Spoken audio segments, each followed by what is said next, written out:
It's Friday, July 22nd, 2016, and I think it's like 11:13, and I miss you.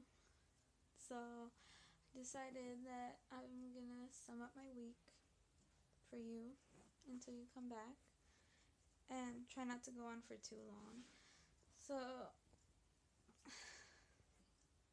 yeah, since Monday, I've been able to talk to you, and I thought it had been like 2 weeks, but it's been 5 days, and I miss you so hard. So for the first few days, I just didn't do anything.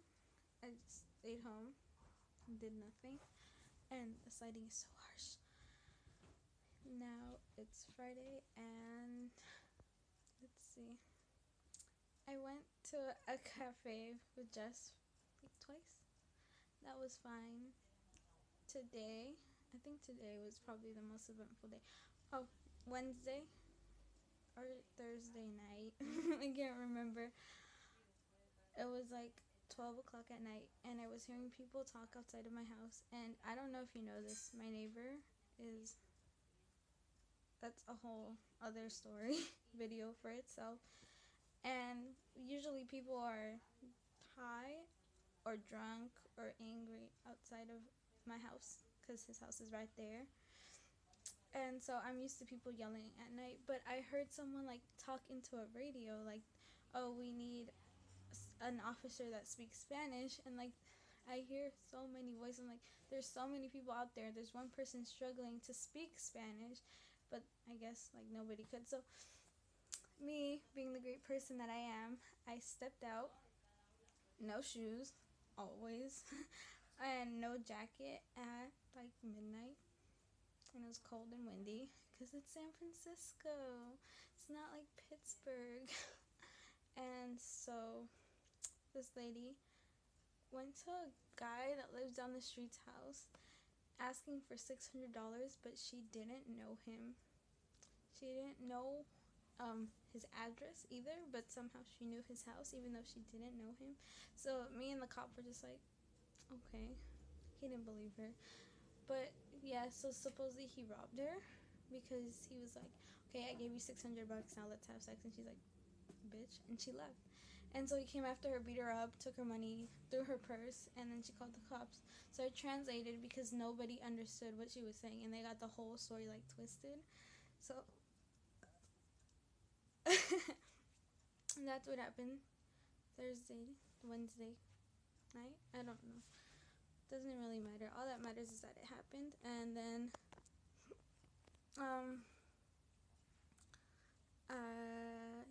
yesterday, I don't think anything happened yesterday. But today I went to get my classes. I went to talk to a counselor. You know, she told me this usually takes about 20 minutes, 15-20 minutes. She took 10 minutes to help me, and she kind of seemed like she didn't want to. It's like, that's your fucking job. But whatever. It's fine. So she just wrote down my classes, and I still had to go home and like get online and do it. And I'm so lucky. Everything is just my luck. My thingy, my login to like get classes didn't work. And I disabled my account. So now I have to go in on Monday, talk to the people, be like, the fuck? And hopefully try to get that sorted out. So that's fun. So I finally went, and you didn't have to nag me about it. So that's great. And now it's really late at night. I'm by myself in the garage. And like a little while ago, my cousin, I don't think you ever met him. He's kind of really annoying.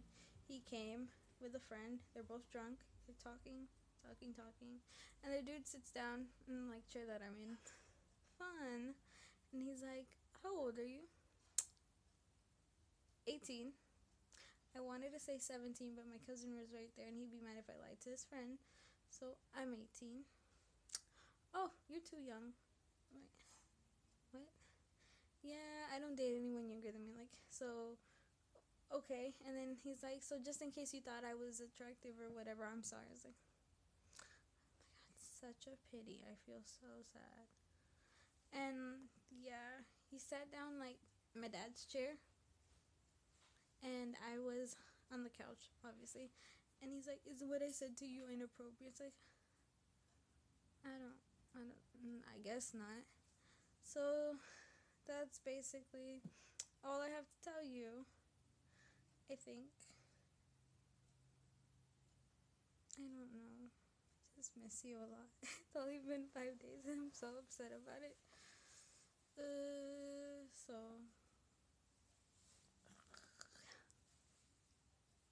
I guess bye. Hopefully I get a letter soon. Hopefully you're not suffering too much at basic or boot camp or whatever it's called. So I love you from me all the way to where you are and back. And actually, I'm gonna do it like you. Or bye.